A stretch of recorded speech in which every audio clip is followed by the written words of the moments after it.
Paano magupit ng feed pampador or military cut na rin itong mga kasipag, brush up or matawag na rin itong undercut mga kasipag. Nalilito ka ba mga kasipag? Huwag kang malito mga kasipag dahil halos isa lang ang tawag nito, feed pampador, military cut or undercut, brush up. Yun po yung mga kasipag. Ang ginagawa ko dito mga kasipag ay tinira ko kaagad ng trimmer mga kasipag. Paikot yan mga kasipag para makita kaagad yung line up mga kasipag o pattern mga kasipag.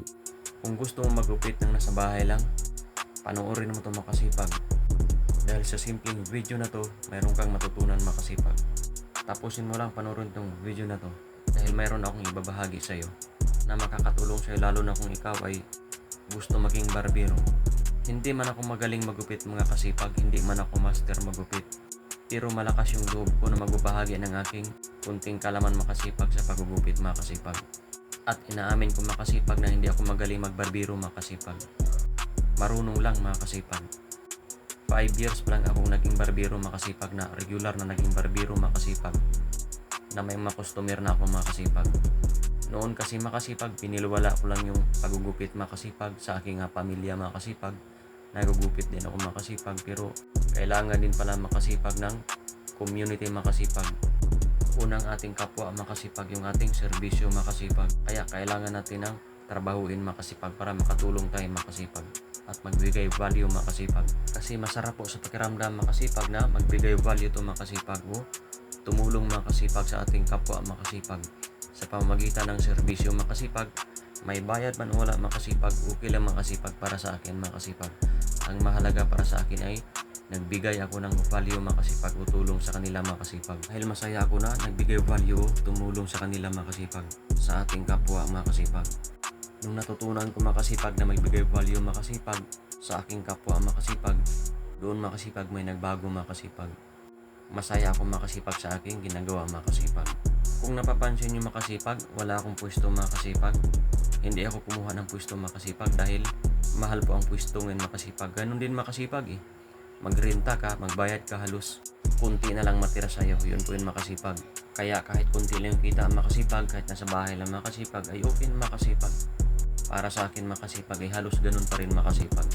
Kasi sa mahal ng kuryente ngayon, yung tubig, ipagkain mo pa, at saka yung pwesto, halos walang matitira sa akin makasipag. Kaya ang ginawa ko, nasa bahay lang ako makasipag. Kasi darating din ang araw na kukuha ako ng pwesto makasipag. Sa ngayon, tiyaga-tiyaga muna, sa bahay lang, tiis-tiis muna, pero okay lang naman makasipag. Nakakaraos pa rin makasipag. Mayroon at mayroon pa rin pupunta makasipag kahit hindi masyado matao sa lugar namin makasipag. Para sa akin makasipag, kita tayo makasipag sa maraming tao makasipag. Pero ang ginagawa ko, sa bahay lang muna makasipag. Kahit yung barber chair ngayon makasipag, kung mapapansin makasipag, napakamahal makasipag yung hydraulic chair makasipag. Yung pang barbero talaga na upuan na hydraulic. Kaya hindi ko pa siya ma-afford makasipag. Kaya ko na siya ma-afford makasipag, pero halos walang matira sa akin makasipag. Kaya darating din ang time makasipag na magkaroon ako niyan makasipag. Okay makasipag, ganyan na yung ginagawa ko makasipag. Tinira ko kaagad siya ng trimmer paikot makasipag para malinis kaagad. Yun po yung makasipag. At huwag nating kalimutan na laging mag-brush makasipag para hindi mairita yung customer, para laging malinis makasipag. Lalo na kung walang earphone makasipag, nandito sa labas makasipag. Lalo na pag medyo maaraw ng makasipag, mayroon talaga mga customer natin makasipag na pagpawisan makasipag. Kaya may tendency na didikit yung mga buhok makasipag, lalo na yung buhok na medyo maliliit makasipag at kakatipo yun makasipag. Kaya wag natin kalimutan na pagkatapos ng hagod natin ng hagod ay palagi rin tayong mag-brush makasipag para malinis makasipag. Para malinis baga makasipag, magaan sa pakiramdam makasipag yung paligid makasipag na malinis makasipag. Yun po yun makasipag. Tuloy lang natin ang paghagod makasipag, nakasimusyon makasipag. Yung sa bandang gilid makasipag ay ginamitan ko kagad siya makasipag ng number 1 makasipag. Yan po yun makasipag. Yung bandang baba makasipag. Pagkatapos ay inubir ko siya makasipag. Kasi medyo kulot yung buhok niya makasipag eh. Medyo curly makasipag. O nagpa-fly pag masyado ng mahaba. Kaya maganda makasipag na i-overcome natin siya makasipag gamit ang supply makasipag. Pwede naman natin gamitan siya ng guard. Pero para sa akin, komportable ako na i-overcome siya ng suklay ang gamit mga kasipag. Ganyan lang po yun mga kasipag. Pagkatapos ay tinira po siya mga kasipag ng 3 mga kasipag paikot. Yan po yun mga kasipag. Number 3 po yan mga kasipag. Nakasimusyon po siya mga kasipag. Paikot po yan mga kasipag. Ganyan lang po mga kasipag.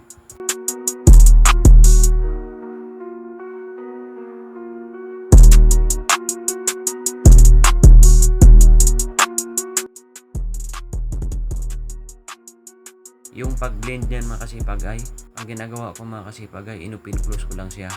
Open close, tapos alalay sa paghagod. Huwag masyadong itaas at nakasimosyon pa rin para hindi mapataas yung bawas mga kasipag kasi mahirap maghabol.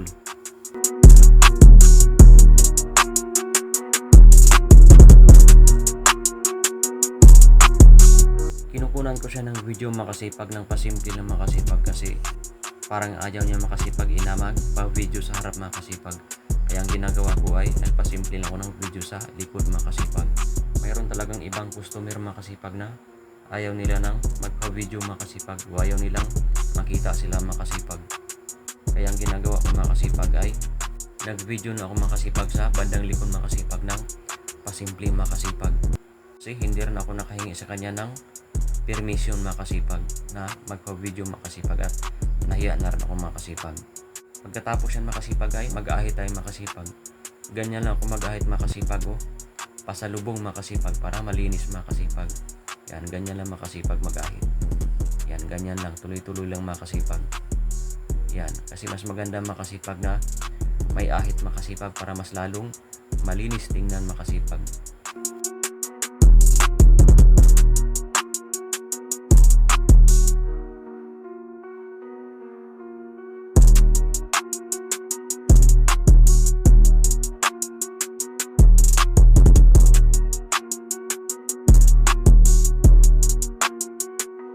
Pagkatapos mga kasipag ng ahit natin mga kasipag ay i-finishing ko na sa mga kasipag gamit ang aking malaking gunting mga kasipag.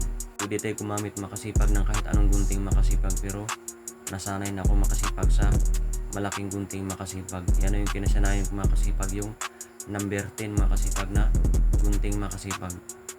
Yan, ganyan lang mga kasipag magbawas sa taas mga kasipag. Alaalay lang mga kasipag para hindi mapasubra yung bawas mga kasipag kasi mahirap na ibalik yung buhok. At mangyayari dyan kung mapasubra mga kasipag, magagalit yung customer mga kasipag. Kaya alalay lang tayo sa pagbawas ng buhok sa taas mga kasipag. Huwag nating biglain, yun po yun mga kasipag. Ganyan lang mga kasipag, tuloy-tuloy lang mga kasipag. Maganda talaga pang bawas yung gunting mga kasipag sa taas mga kasipag o yung pang finishing mga kasipag. Ilalo na yung pagplangkita mga kasipag. Ito mga kasipag, hindi ko na siya pinaflangkita mga kasipag kasi nakita ko na siya mga kasipag na hindi na kailangan mga kasipag kasi binalik-balikan ko siya mga kasipag ng razor mga kasipag.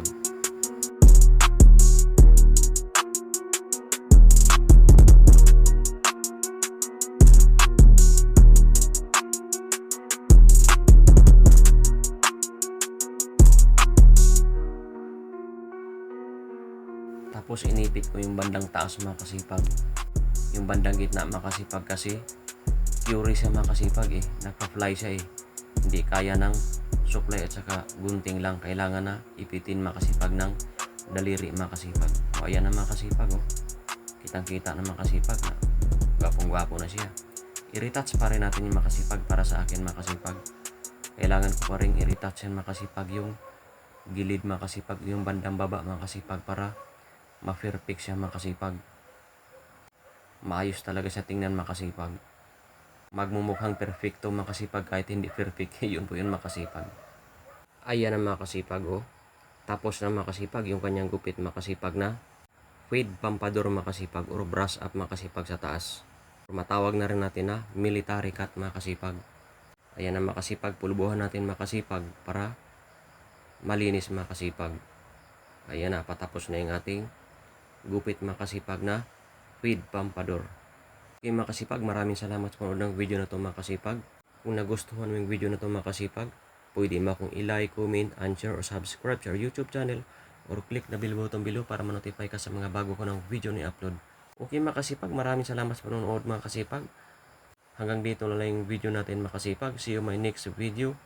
Hanggang sa muli!